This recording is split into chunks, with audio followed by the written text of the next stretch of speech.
Bismillahirrahmanirrahim. Assalamualaikum warahmatullahi wabarakatuh. Sahabat yang beriman, kemunculan Dajjal di bumi adalah salah satu tanda kedatangan hari kiamat. Dajjal muncul mengembara ke seluruh pelosok dunia untuk mendapatkan pengakuan atas kekuasaannya dan menjadi pengikutnya.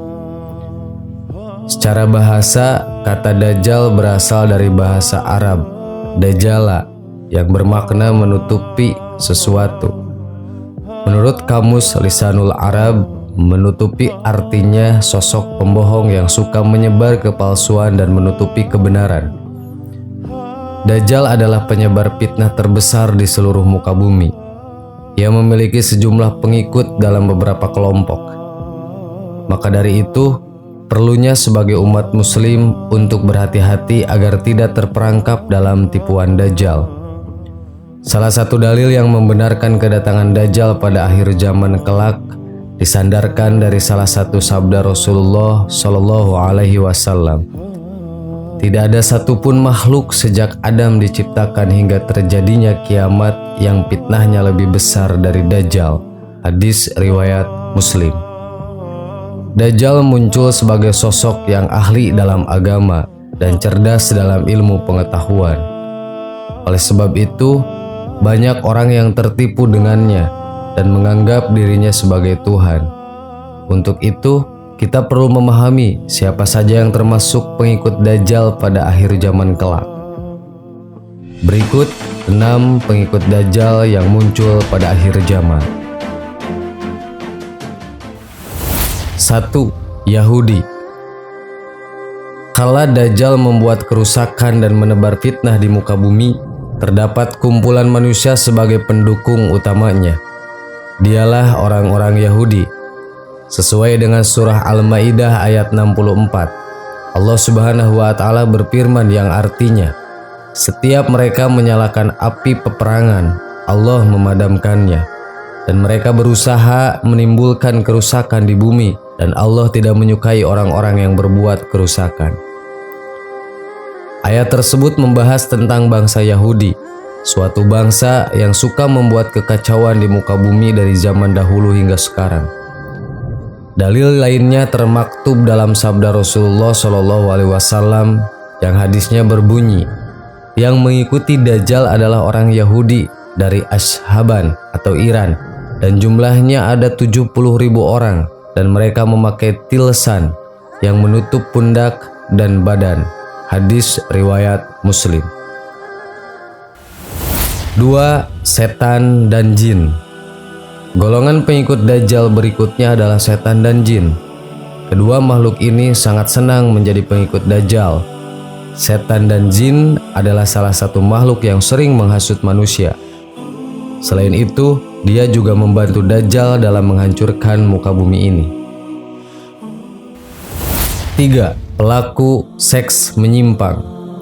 Pelaku seks menyimpang disebut telah menjauh dari norma agama yang berlaku. Perkara ini sudah ditentang keras dalam ajaran agama Islam.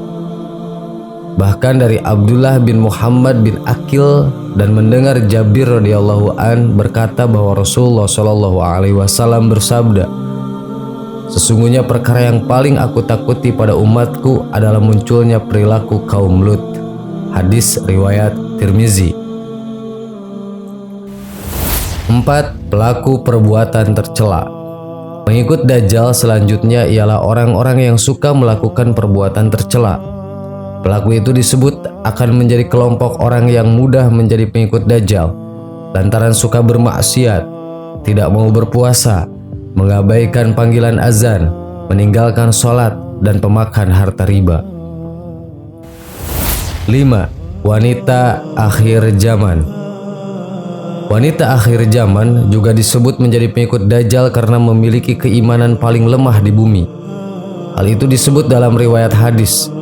Dinukil dari hadis Ibnu Umar, Rasulullah Shallallahu Alaihi Wasallam bersabda, Dajjal akan turun ke Mikronah, nama sebuah lembah yang mayoritas pengikutnya adalah kaum wanita. Sampai-sampai ada seorang yang pergi ke istrinya, ibunya, putrinya dan saudarinya dan bibinya, kemudian mengikatnya karena khawatir keluar menuju Dajjal. Hadis riwayat Ahmad.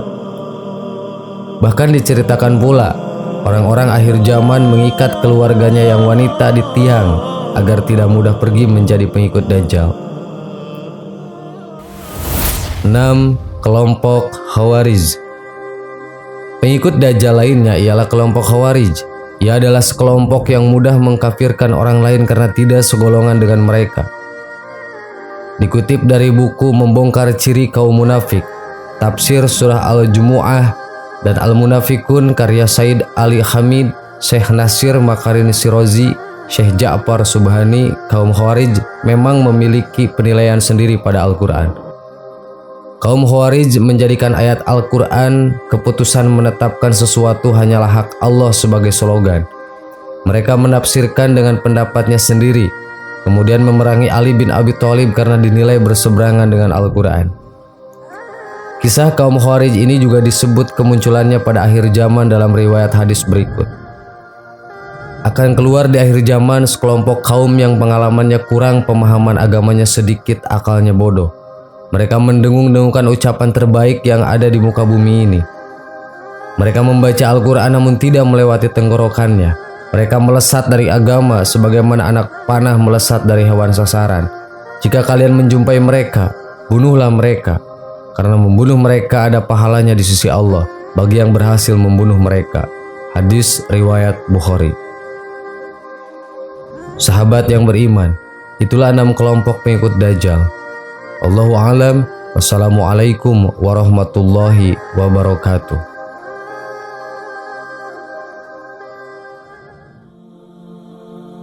Bismillahirrahmanirrahim. Assalamualaikum warahmatullahi wabarakatuh.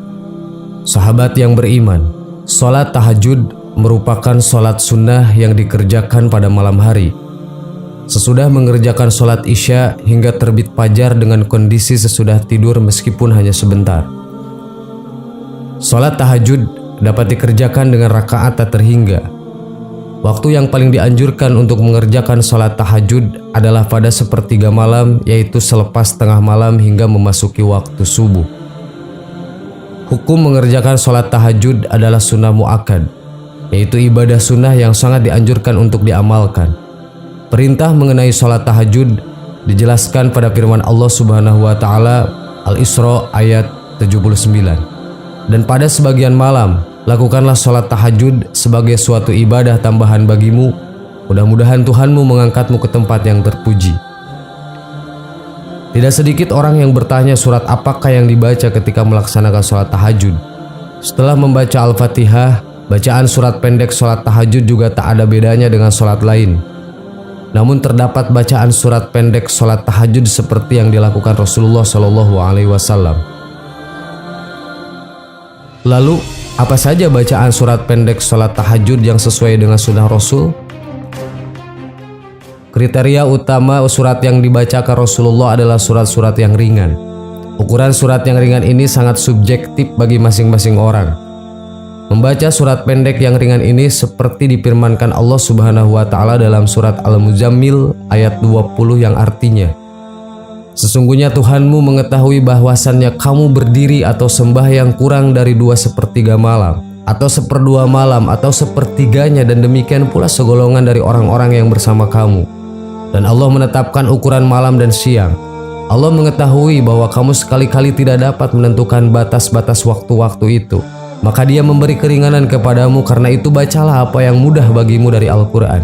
Dia mengetahui bahwa akan ada di antara kamu orang-orang yang sakit dan orang-orang yang berjalan di muka bumi mencari sebagian karunia Allah, dan orang-orang yang lain lagi berperang di jalan Allah. Maka bacalah apa yang mudah bagimu dari Al-Quran dan dirikanlah sembahyang. Tunaikanlah zakat dan berikanlah pinjaman kepada Allah, pinjaman yang baik. Dan kebaikan apa saja yang kamu perbuat untuk dirimu, niscaya kamu memperoleh balasannya di sisi Allah sebagai balasan yang paling baik dan yang paling besar pahalanya. Dan mohonlah ampunan kepada Allah, sesungguhnya Allah Maha Pengampun lagi Maha Penyayang. Surat yang pertama, surat An-Nas. Katakanlah, aku berlindung kepada Tuhanmu, manusia raja, manusia sembahan manusia, dari kejahatan bisikan setan yang bersembunyi, yang membisikkan kejahatan ke dalam dada manusia, dari golongan jin dan manusia. Yang kedua, surat Al-Falaq yang artinya, Katakanlah aku berlindung kepada Tuhan yang menguasai fajar dari kejahatan makhluk yang Dia ciptakan, dan dari kejahatan malam apabila telah gelap gulita, dan dari kejahatan perempuan-perempuan penyihir yang meniup pada buhul-buhul kalinya, dan dari kejahatan orang yang dengki. Yang ketiga, surat Al-Ikhlas. Surat Al-Ikhlas itu serupa dengan sepertiga Al-Quran, sehingga membaca surat Al-Ikhlas salat sholat tahajud seperti menghatam Al-Quran. Yang keempat, surat Al-Humajah. Surat ini menggambarkan celakalah orang yang mengumpulkan harta dan menghitung-hitungnya, dan sesungguhnya harta itu tidaklah kekal. Sahabat yang beriman, itulah ulasan mengenai 4 surat yang wajib dibaca ketika sholat malam, yaitu sholat sunat tahajud. Semoga kalian dapat mengamalkannya. Wallahu a'lam. Wassalamualaikum warahmatullahi wabarakatuh.